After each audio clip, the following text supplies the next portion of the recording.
Most people don't really say what they mean. So let's change that. Hey, I'm Elisa, and this is The Conversation, a space for truth, honesty, and real expression. No filters, no fake talk, just real conversations that actually matter. If that's what you've been looking for, you're in the right place. Subscribe because we're just getting started. Hello, everyone, and welcome to The Conversation with Elisa. I have my guest here, Kenny. I'm so excited to have you here. Oh my Yes, gosh, you ma'am. guys Yes, ma'am. get ready for an awesome conversation. Tell us why you're here. I'm here today to just tell my story. So I, let's just start with where you come from. Just give us a little bit about your background. yeah. So I was born in Des Moines, Iowa, and we moved out here to Los Angeles, California, in about 2000 and I mean 90. My father came out here a year before us, 1989, to get us set up. So he left a family of four children and a wife to make sure that we came here comfortably. And we got here and we've been out here ever since, raised in a beautiful family, two sisters, one little brother, annoying little brother, and and raised right, raised in the church, raised by strong parents, strong believers in God, um, showed us everything any child would want to be shown, by parents, having a father figure, having a mother who was very caring and compassionate and understanding. And we had the nurturer and we had the provider and the protector. And I know we were blessed. And I realized that as the years went by, in like elementary to junior high, and I'm starting to notice like, a lot of kids don't have mom and dad. Like the mom and dad dynamic was scarce. It was not a regular thing in Los Angeles. And, going through the jealousies of other children who didn't have that, so many who didn't have that, who were raised by grandmother or big mama or just mostly moms. So I started realizing by the time I got to high school how truly blessed I was. And to be brought up in such a good environment. No, we didn't go to parties, we didn't celebrate Halloweens. We didn't really have birthday parties like in the natural sense that kids did. And so that's basically my background, being raised by some good people. I just chose to do things that I chose to do, out of curiosity, out Mhm. of amazement, seeing some of the things that I seen, and I wanted to do this or be like this or be like that. Seeing a lot of older guys when I was younger, Mhm. and how they had all the jewelry and the girls and the money and the nice cars. And this will go along with the story later on, because that's why I wanted to become at one point who I became in my life. It's because of the influences around me. You could say a product of my environment, but I sometimes feel like that's an excuse. So just seeing the things that uh made me want it, Oh, is a part of my story. the Yes. question is, what made you want to change your life? You know what I'm saying? You're just change coming from your background with your parents, that solid foundation. Why else would you decide to do something different? Came to Los Angeles, we moved to Inglewood, California. Okay. A city, basically a city that's like a suburban ghetto, right? Because it's real nice in Inglewood, as everybody knows, especially now.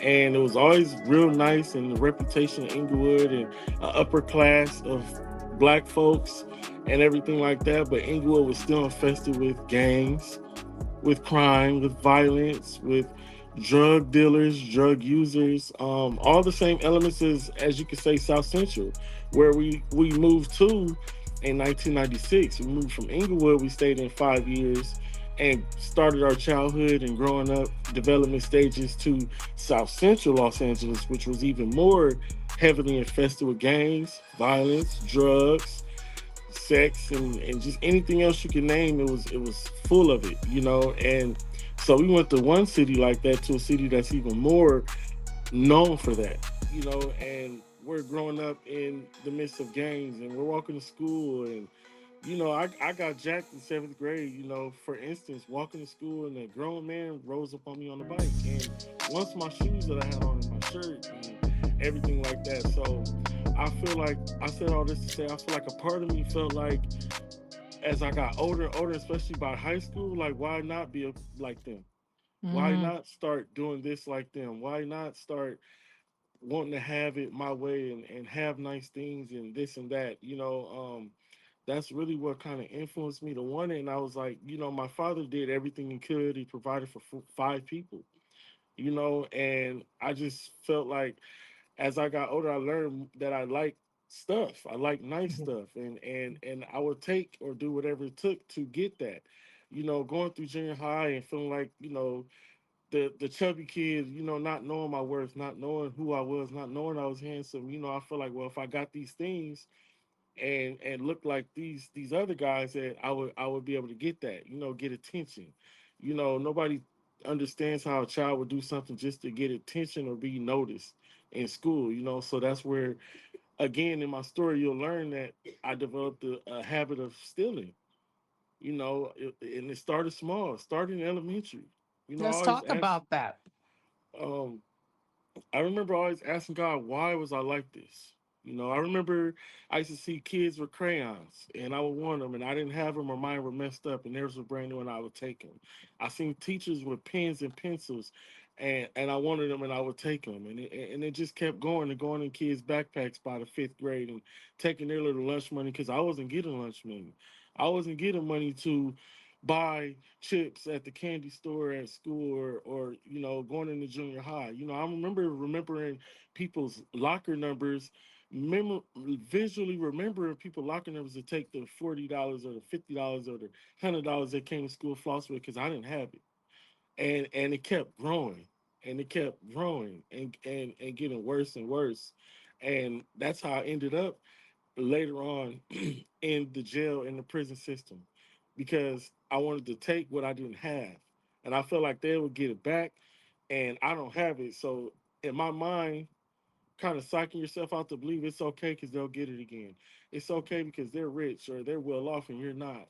It's okay to take from them because their mom and dad just give it to them and you don't get that. You know, um, Not knowing I was still highly blessed, even though I wasn't getting the Jordans and the whatever you can name, the Tommy Hilfiger, all the nice things that my mom and dad couldn't afford.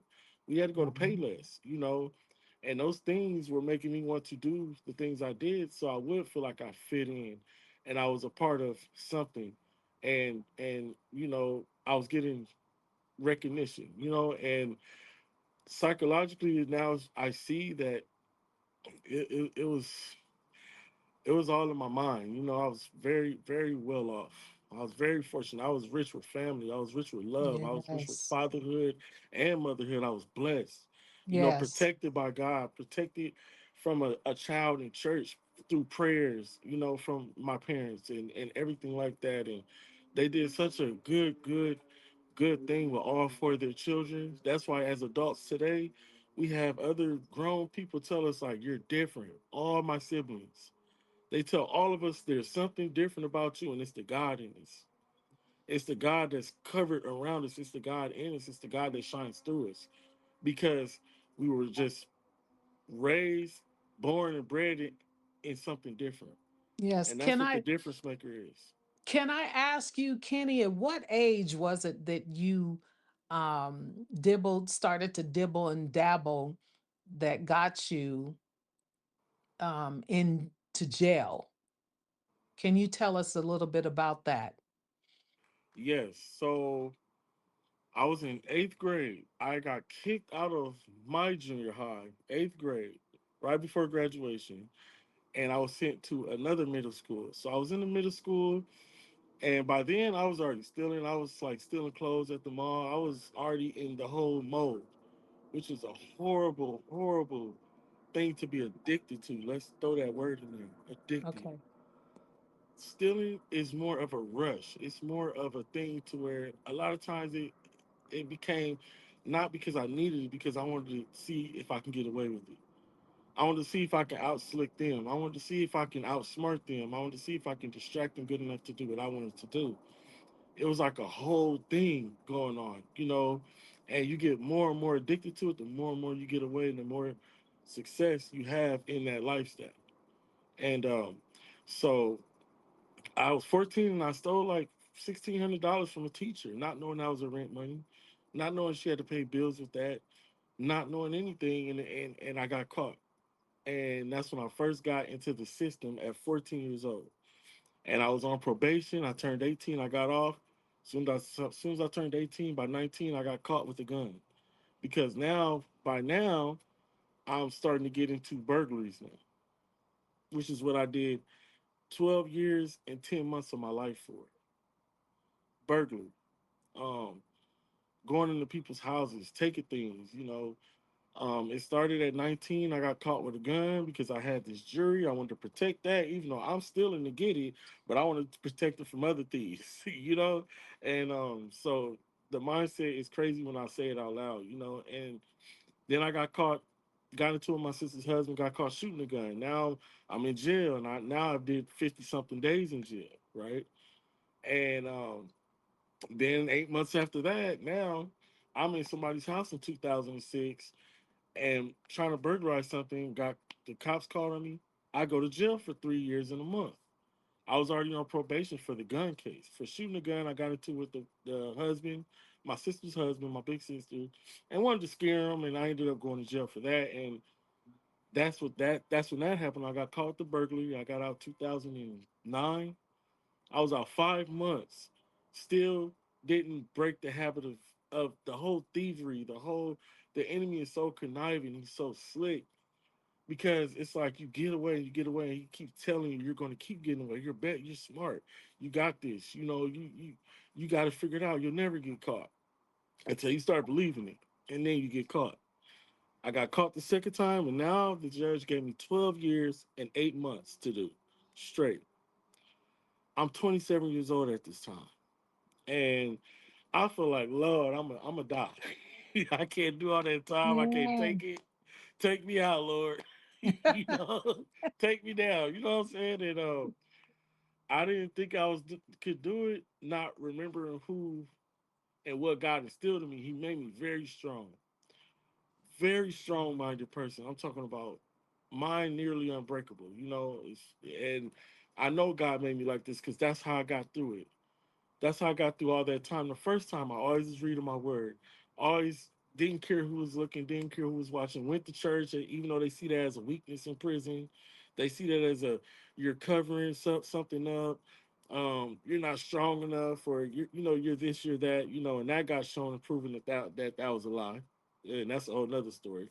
But the second time is when the awakening happened, because sitting all that time, God said, that's the only way you're going to change. And I went through the stages where I cursed God, and I said this and I said that, and then I thought I was going to go try to be a Muslim because I felt like God had failed me, and this is what the enemy wanted to put in my mind.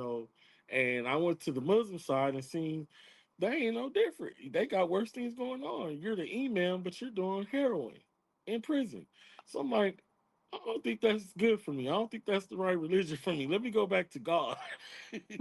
Let me go back to what I've been taught all my life. Let me go back to what I did feel when I spoke to Him or when I went to church. That feeling I get. I didn't get that in the mosque. I didn't get that in their services. I didn't get that during their Ramadan that I did 2 years. Wow. Practiced Islam for 2 years, and everything like that. And it just wasn't the same feeling that I got from the Lord, and how the Bible and the Quran was almost so much the same, but then different, and things that were different I didn't like. And so then I went back to God and I started talking to God, and I said, God, I'm gonna do this with you. Like, you didn't turn on me, I turned on you. You didn't give up on me. I gave up on you. You never turned your back on me. I turned my back on you. And when I came to that realization, I got real heavy into my word. I read my word as soon as I got up in the morning. I had it to where when guys saw me reading my Bible, they walked by my cell or whatever, they see me in that Bible, they kept going. They didn't interrupt me. They didn't stop me. They didn't say nothing to me because they knew how serious I was outside of what I was doing in there, fighting and drinking, smoking, wheeling, dealing. I was still doing everything until about 2017. I was still on and off involved in still it's the criminal mindset. And that's what I want to do is I want to break men and women out of the criminal mindset, criminal thinking. I did so much work on myself the last like 4 years out of the 9 I did straight. Wow. And I was Wow. working and I was working and educating myself and reading and learning and going to college and going to classes and because I know I was worth more than the criminal lifestyle. I was worth more than being a name and a number. And that's all you were considered. And that's all you were looked at as what's it called? Like heard in a big old field. Like I didn't like the feeling of being the number and the name, and that's all that mattered. And that's all they wanted you to feel mattered is that. And that's what made me really start breaking that cycle within internally. Because everything starts inside Yes. and it's displayed on the outside, and so it was just the time being in riots and being in seeing people die next to me, seeing guys fight for their life, fight to the death in front of me, just watching it, and seeing these people who are supposed to protect us watch it too, knowing that they bet on fights, they bet on who would win a fight or a knife fight or a riot, where it's 50 to 100 people and all their lives on the line and anything can happen and they're taking their time to try to stop it. Um, just seeing the things that I saw, hearing the things that I heard, knowing the recidivism rate, repetitive offenders, repeated offenders, and how bad that was. And I said, I want to be one of the ones who break the cycle on the outside by breaking the cycle that I had going on the inside, you know. And I refuse to continue to be a name and a number. I Mm. refuse to be continuously looked down upon like that's all I was worth. When I know God made me so much more than that, and I was so much smarter than that. And I started learning my values through God. I started learning my value through family, what really matters. Seeing my mother cry because she has to leave me, seeing my father cry because he has to leave me there. And they go back to happiness and food and family. And I'm in here in this system. I'm here in this routine. I'm here in this mental battle that's on a daily basis. It's 90% mental in there. I saw guys lose their minds. I saw guys turn to homosexuality. I saw guys turn to drugs and alcoholism because their minds they wasn't strong enough and they didn't have God inside of them. They didn't have God guiding them. They didn't ask God to protect them day to day before they went out to the yard and to the world and all the guys and all this stuff going on. I did that every day. One thing I do still to this day is I tell everybody stick close to God. Just stick close to Him. You gonna sin. You gonna mess up. You gonna make mistakes. You gonna lie. You gonna do this, that, whatever you do. But keep working on changing that and keep God close as possible. Do not let that hand go. Cause I felt how I felt when I let that hand go. When I caught myself letting this hand go. And you better understand I reached for that hand so quick. Once I realized like that was not the way. Like you need to check back in, and that's what I did. And it was just that's basically what it was. It was just going through prison and jails and the systems, and just seeing all the anger, the pain, the hurt, being with guys who lost their family members and lost their minds right after that. Their Mm. mothers, seeing the mothers crying in there, and how emotional it would get me inside, and then how you got to be tough and you can't show emotion and you can't do this. But they didn't know I was a Russian, and Russians cry. All our family knows that, friends, everybody know Russians are they not a joke, but we are all like emotional people, and it just was it was just too painful, and I told myself before I got out, In 2019, I said, this is the last time my mama ever have to go through this. My mom's getting gray. My mom's getting older. My dad's getting gray. My dad's getting older. And you've been doing this with them since you were 14, on and off. Out of all the kids, I call myself the black sheep. I'm the renegade. I'm this, I'm that. But those are all labels that the enemy wanted me to plant in my own mind. Because I wasn't none of that. I was actually the complete opposite, but I was placing myself in that because I was placing my mind and my body in that mindset and that way of thinking and moving, breathing and sleeping. But God said no, and I need to know people to know how important it is to just listen to wise counsel, listen to people who've been through the things that they've been through. It's funny because ever since I was a child, I always liked being around older men because I was so advanced mentally. I like being around the elders. I like being around the guys with knowledge. I feed off that. So if knowledge is what you feed off of, being around people who are knowledgeable and who are going to encourage you to do the right things, to say the right things, to listen to the right things, um, and to go the right way. And that's my dream. That's my vision is to go to jails, to go to prisons, to go to juvenile halls. Because I remember one thing I'll say real quick is when I was about 17 and I was in placement. I never went to juvenile hall. I went straight from home to placement, which is rare, So, you know. if you could break that down for those who may not understand what the difference is. Um, so placement, you got two choices. Well, you normally didn't get the choice, but the man gave me two choices.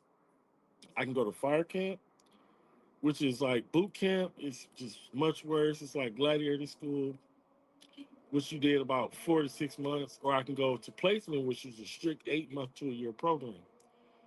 I chose placement, and it was like a boys' home, but it was like different uh buildings for different ages. So I fell into the building with the felony crimes, and we were about like 14 and 16, 17 years old, all of us. And then you had another building, they were like older guys, like 17 and like 19. And I was there and in the city of kind of like Pasadena area. And I went there, and that's when a woman, we had a counselor, and she said, if you don't stop it at your young age now, you're going to keep going, and it's going to get worse. You're going to turn into an even bigger criminal. It doesn't go backwards. You go more and more. You take more chances, and you end up more likely you'll be in prison and in jail or dead because she said crime, especially stealing, and it gets worse and worse, and you take bigger and bigger risks, and you want more and more, and it makes you greedy. And I realized too, also that I was greedy. I didn't know I was greedy at first, and I realized I was greedy. I never was satisfied. I always wanted more, and it's okay to want more, but it's okay to want more for the right things. When you're doing the right things, that's why now I put so much energy into giving back because I feel like I took so much. I took from my son about 13 years I didn't give him. That's going on 21. I took from my mother years, my father years, my sisters who needed me, my little brother who all needed me. These people needed me. I was their protector. I was like that one in every family everybody got. Mm. That one who's like the one to call on, my big sisters with their boyfriends that was getting beat up, messing with my sisters and hurting my sisters. At a young age, I was just the protector of my family, my parents, my siblings, my aunts, my uncles. Like I was that guy, if you want to say, of the family because they knew I was like, yeah, I didn't play. So you hurt them, I'm gonna hurt you. And that was that mindset then. Thank God he changed me. Um, but it was like just it was a crazy experience, but that was the realest thing I heard someone tell me at that young age is that you have to stop. It's only going to grow.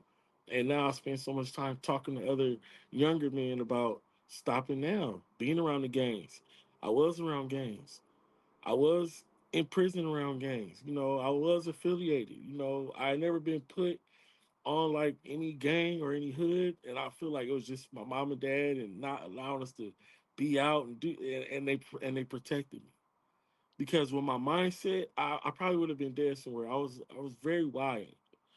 I was I was I don't know how to say it, but I was a rap to right. And I like to impress, and I like to show off, and I like to show that I had heart, and I like to show I wasn't scared of anything. And that didn't produce anything good. I will say that. From the streets to the prisons, I was there. I had to be the guy, the fearless guy, and yeah, it just reminds me of how far I've came. And yeah, that's basically what it was. I went to placement and it never stopped. I went to jail. And then I went to jail again. Then I stayed in jail. Then I went to prison. Then I went to prison again. And then I'm gonna be honest with everyone. I got out of prison and still found a way to get myself caught up in something that a lot of people don't know about. And I was in jail for 17 days. And at that point, I said, God, you brought me too far. And now I have discernment. It like locked in my mind, my soul, and my body finally came together. And discernment completely covered me. My mind, my eyes, my ears, everything. And I asked God for it to the point I was on my knees begging and crying. And then I just started being able to tell when he was speaking to me when it was the enemy's voice is so smooth and it's so calm and it's so cool and it feels so right. But a part of you knows it's wrong because the voice of God is so much different. The voice of God is so much more powerful. The voice of God is more like demanded. He's like telling you. The enemy has to persuade you. He has to woo you in. He has to kind of like, finesse you in a sense. Where God just like, look, that's dad. I call him dad. He's like, look, and his instructions are direct, like my dad's was, like your dad's was, right, Uncle Junior. So it was different. And once that took over, I've been home now 6 years, 7 years. I went to prison, jail them 17 days. When I tell you now I work at a homeless healthcare, I work at a nonprofit, and all I do is I give. God bless me in such a major way where I'm on Skid Row and I'm hands on, like in the trenches with these people who are battling homelessness, psychosis, drug addiction, mental health, anything you could think of, and I deal with these people day to day. And I laugh because I think about how God put me in a position where I always told him I wanted to give back. And I'm in that position to do that now. And I help so many people. Every day I finally got a job where I get up and I go to work and I'm happy to really go to work. I'm happy to really reach out to these people, minister to them, give them advice. Because everybody in my job, clients and workers, come to me because they know I'm so knowledgeable, of things, and they know I could tap into anything from God to work to streets to relationship because I've had all these experiences, two marriages, just everything you could think of, I've experienced it. So I Well, know I'm a user for something. let's circle back on the marriages. Let's talk about relationships. So you said now let's rewind even further because you Uh said you have a oh. 21-year-old son. How Yes, is I that do. relationship? And you said I don't want to get the years, the amount of years wrong that you said that you had away from him. I think you said, Yeah, did you say 13 13 something? Yes. Can altogether. Yeah. do you mind sharing with us how Um, your relationship is with your son? my relationship is good. It's really good, actually. He finally got to a place where he started listening. Mhm. I will advise men or women that if you're going away from your child, you will have to really rebuild that, rebuild the Relation. trust, Mhm. rebuild the love. I learned in class and in college that when I got home, I couldn't force anything, and I didn't deserve to try to because I took from him. I took something from him when I had it, when I was his age. And then that's when I started knowing, okay, because you were selfish. You were self-absorbed. You were worried about you and you wasn't thinking about him when you was home and you knew you was taking the risk and you left him. And as he got older, he realized that's what I did. So that's one thing you have to do. You have to slowly build that. You can't force that. No matter who's listening. You have to work on that and work on it. You have to be ready for rejection. You have to be ready for their tough love towards us. Wow. You have to be ready for them to kind of even they might even despise you a little bit because something got taken from them that they didn't deserve to be taken from them. And so now we have a relationship. He still think I'm a bank account because he even told me though. I'm gonna tell you all this. He told me that he said at first I was in that mindset to just think, well, kind of like I owed him. I owed him, and I did. But it was a mindset he was in because I was gone, and it was so much I didn't do for him. So now I can do it now. Still not understanding life, not understanding that I was re-entering the world, society, not understanding that who you heard I was and what I used to do for you when I was out in the streets and making all that money. Um, that I couldn't do that like that no more. The pictures you see, I can't do that no more because that was money I was getting that wasn't clean money. That was money I was getting from people in the streets, from people on drugs, from just everything I was doing. And I explained to him like that's not what it is anymore. Hmm. In order to get that, I would probably end up going. I would go back, Yeah. and I would never do that again. So the older he got and the more we built together, and then he started learning how to talk to me and open up to me, but he was very guarded. Hmm. He was very, because he saw me leave once, and then I came, and then I left him again. So let's talk about abandonment. One of the worst feelings you can feel from someone that you love, especially a parent. That's stuff I had to deal with at first, but now we have a better relationship. Now we are in a stronger place. Now he went and got him a job because I was telling him, like, listen, my dad, I was working at 15 and a half. And I want you to have that same drive, that same desire to take care of self, that same desire to make sure that you're okay. Independence. So that's something that I had to learn to instill in him because being with his mother, he didn't have that. Why? Because I wasn't there to instill that in the first place. I wasn't there to teach him that like my dad taught me that in the first place. So can I be mad? No. So what I do is work with him and try to meet him right there. So we're That's eye to eye. beautiful. So I understand, So we have a good relationship now, and yeah, it took work, took time, it took effort, and it took strength. Being strong to know that he has his own mind. He has his own feelings. You can't. I couldn't control his feelings. I couldn't control his thoughts. And once I accepted that, things just flowed after that. So let's talk about your, if you don't mind touching up on your two marriages. Mm, yes, ma'am. You know, the third time is the charm. Yeah, I heard. Hopefully.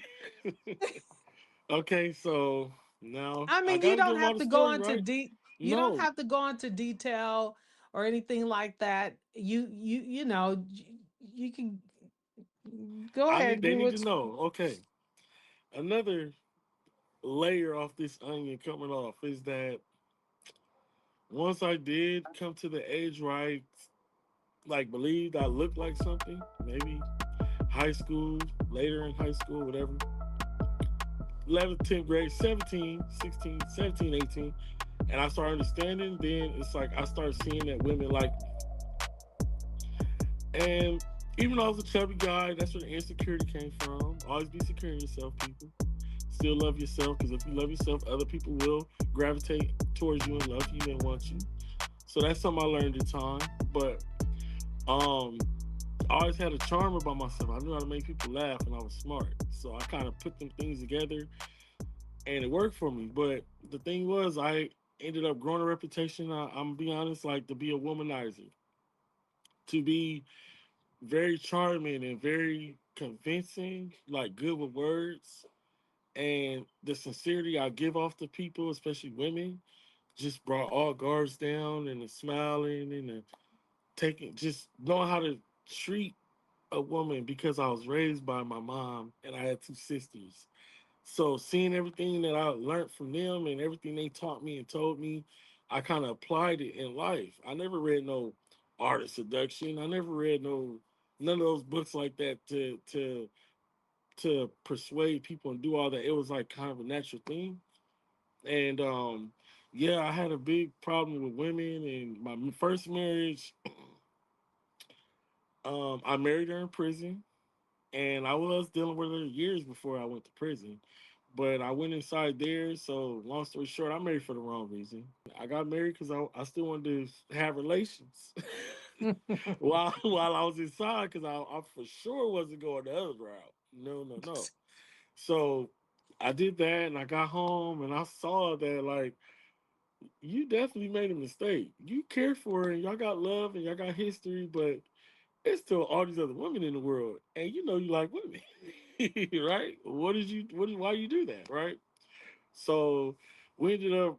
I ended up going back to prison, and then I was in for like 4 years, and I found out she cheated. I had dreams. People better believe when you're married, you are connected. I had dreams. I had visions.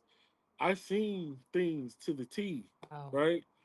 And Wow. so it got to a point. God showed me again by the third dream. I said, "Look, girl, you cheating on me. Just tell me when did it happen? Who was it with? Do I know? you know?" And being so straightforward like that, by that third vivid dream I had, I know God was showing, and I felt it in my stomach. I felt it in my heart. I felt it. You know. I ended up getting filing for my own divorce in there, getting divorced from her, and then I got married a second time. Now I'm home. My child's mother had passed away from an overdose in 2021, and I was with her before when I was a youngster, and so we got back together and we had a baby and everything. And she passed away from a drug overdose, which is why I'm so connected to the nonprofit I work for, which is homeless healthcare. A lot of addicts and people addicted to drugs, so that's the whole thing. So I got with my second wife. We met when I was working a job that I just happened to stumble on, a good job. And she was younger, and we got together, and we got married in 8 months. Y'all, I know. Oh, fresh off of my child's mom dying. Let me throw that in there. So I know, I understand it was the wrong move, but yeah, I did that and everything because I know I needed something. I needed nurturing. I needed love. I needed what I was lacking. And people do that all the time. And you know, she was in a way connected to God. She was a real big believer. So her throwing God and not shacking up, and I got finessed by a youngster. She was like younger than me. She got me, y'all. She got me because she wanted me to herself. So she got me. She convinced me, and you know, she know I'm so big believing in God, and Lord, I don't want to be shacking up and all that stuff. And so we did it. Went to Vegas, and I got married to her. And I learned that one thing I forgot is we were living together, but like you know, it's a whole different level of expectations when you're married. Women and men expect so much more. Now it's like it almost reminded me of prison, like a title, like a claim, like it's like you're mine, and so you do what I tell you to do, and this and that. Now, mind y'all, I was in prison being told by guards and what time to go to sleep, and what time to eat, and what time to wake up, and what time to go to work, and what time to go to school, and just being told what to do. And my soul was already so rebellious because of all Mhm. those years of having to do what somebody told me to do. That didn't mix. It didn't mix, you know. And I understand, like you know, we all know who's been married. You're my husband or you're my wife, you know. And there's so many expectations with that, and it's almost an ownership. Your property, like you belong to them, you know, like they bought you or something, you know. And so, yeah, I remember I woke up at 3 in the morning, October 31st. You know, that's the day, and them Hmm. spirits was out, and I was like, God, the spirit, I don't feel good here. I'm not happy here. I don't want this no more. I don't feel that she is who she says she is in you. I started figuring and learning that she was using the Lord and religion and God to control me. A slave master. Imagine that. Like they used to do with the slaves to control the slaves. They would push religion on them and the Lord and God. And yes, it was true, but they were doing it for their own selfish purposes. They were doing it to control people. And I always used to tell her, like, you're like a slave master. And it was a joke at first until I realized it was real. It was funny at first. Key, key, key, right? And then I'm like, hold up, she is acting like a slave, man. That's what they used to do. Like, and I started putting it together and I'm like, this is how the girl got me in the beginning with the whole marriage thing and all that. Cause there was no way in the world I was ready to get married. I wasn't even healed from my child's mom, who I really love, dying next to me Mm. while we were sleeping. I woke up with her dead next to me, cold. I missed her by 2, 3 hours, 2 hours. She was dead. A lot of people don't have that experience to wake up to a person they were just alive with, laughing, joking, clowning, partying. I made her dinner. I cooked her a meal. I was used to her finally going to sleep for 10 hours, 8 hours. This is what she did. So I didn't know that when she was sleeping, I heard her snoring, she was slowly dying. Slowly. And I made her favorite. I made her steak, and I remember I made macaroni and cheese and broccoli. I remember putting it in the microwave because I thought she was gonna wake up and eat. But I went to sleep at 11 o'clock that night. I took care of my daughter. She was high sleep. Took care of my baby. She was 8 months old, and I had her in a king size bed. And I just happened to want to sleep on the couch with her that night. So I went and slept with her on the couch. And when I woke up 2 hours, 2.5 hours after I went to sleep at 1 o'clock, she was dead. Her lips was cold. Her toes were cold. Her hands were cold, but her body was still warm. And I'm just talking to y'all about this because it's just like, it's real. Addiction is real. Marriages are real. Covenants are real. I knew my second wife was not the one for me, but I kept fighting to stay in it because I didn't want to be seen as another black man that failed his family. I took on a stepdaughter, a daughter that I called my daughter, that was not mine, but I treated her like my own kids. I didn't want to fail the child. I didn't want to fail, be another failing black man that couldn't keep staying in marriage. Another man who couldn't handle it, or men, and the pressure that we have on us, and the things that the good men really do want to do, and things we want to fulfill. We want families. I wanted a family. I was raised in a family. I was raised by a good man. I was raised by a good woman. So I wanted to give that to a family. My wife's mom died when she was younger. My wife's daughter never met her father because he was caught up in homosexuality and all that stuff. So she just didn't even want to deal with him, and he never saw his own daughter. It was just, I feel like I took on something and I wanted to handle it. I had to take care of it. I had to be there. I couldn't give up on them. But I feel like I never realized that she didn't appreciate, something that God had placed right in her lap. It's hard to find a man who has the sense and the understanding and the love and the God in me that I had. We're rare. Women like that are rare too. You're a woman of God. You have that thing in you. I know people see it. I know people feel it. I know you've heard it several times because it's something that we put inside of us when we were children. In marriage, my second one especially, I found out how to be controlled, how to not be a cheater. Truthfully, if I can't say anything else today, I know that God can change people. I know that we can change. I know every man and every woman, and every boy and girl that's listening to this or will hear this, you can change. You can be better. You can be wiser. You can be stronger. But you have to center yourself. You have to center yourself. You have to ask for discernment so you can see. So you can be the one in the middle. You can see all things going on around you. We're so caught up in life and phones and work and family and relationships and friends and partying and sex and everything you can think of. And that's what the enemy loves because we can't see what he's doing right in front of us.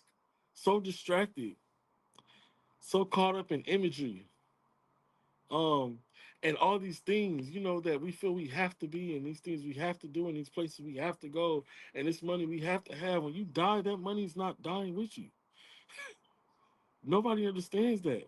When you're gone, that money's gonna go to somebody else's pocket, and they're gonna spend it and put it in somebody else's cash register. For sure, that's going to happen. So what I've done in the last few years, I've learned how to live in the now.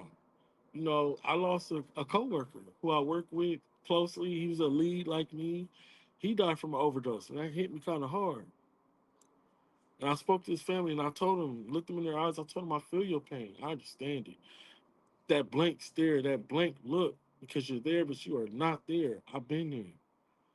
And I told him I understand, just all the things I've been through, I'm just glad that I was able to, and y'all know I ramble, but I'm very passionate about my experiences, if that makes sense.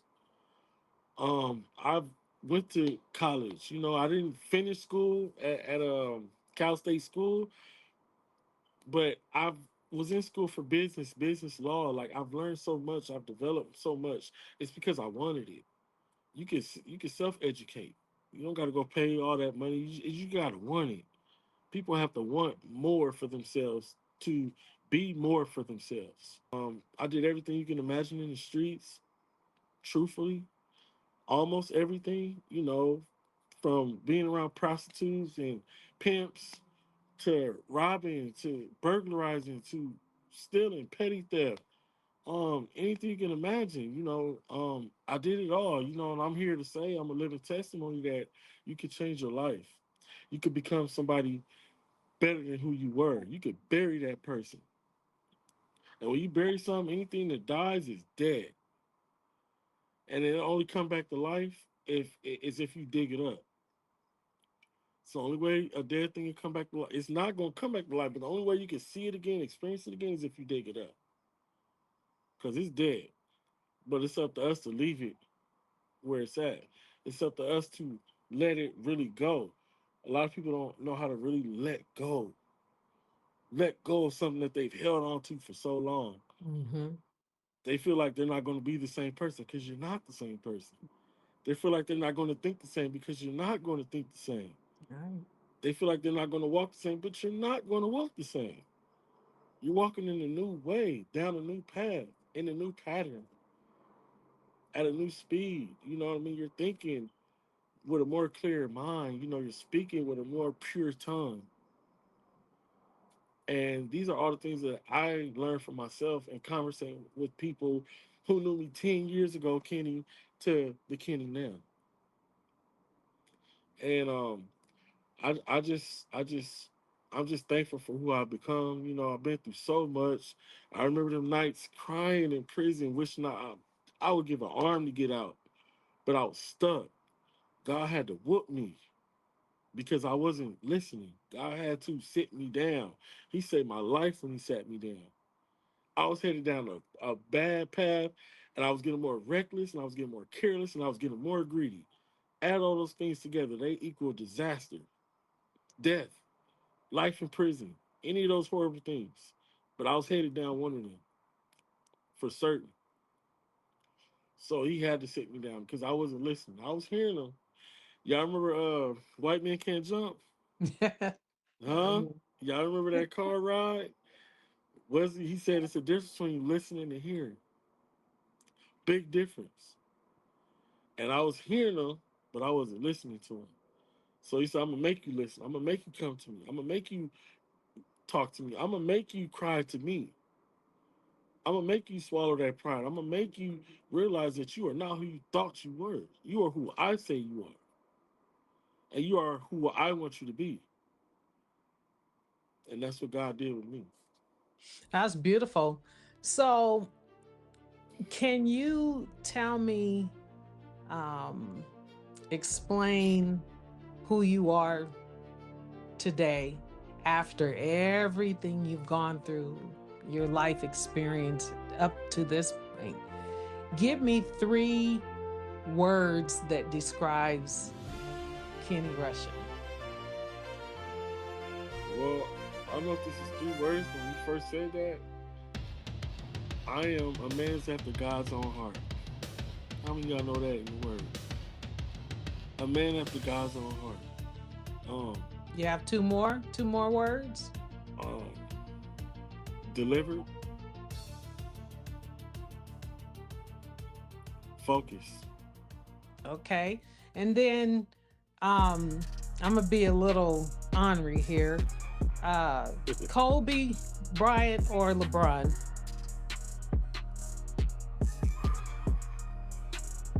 Why you do that to me? Oh, that's a rough one. Kobe Bryant. Kobe Bryant. Okay. Trump or double hockey stick. HE double hockey stick. Oh my lord. Woo. Oh, Trump. Oh, that's a rough one. He That's make you just rough. want to say, forget it. The upper That's room. You send me to the upper room. You know what I'm saying? Like, man, Lord. Ooh, that was a thank rough one. this was awesome. We had to end on a light note. Yeah, of course. Um, Of course. I Man. I I thank you for this opportunity to hear your story, and you have so much to give back. And your future looks really great. Looks really great, and because our past is what makes us who we are today. And for this awesome conversation. Yes, And ma'am. until next time, It's been an honor. Thank you so much.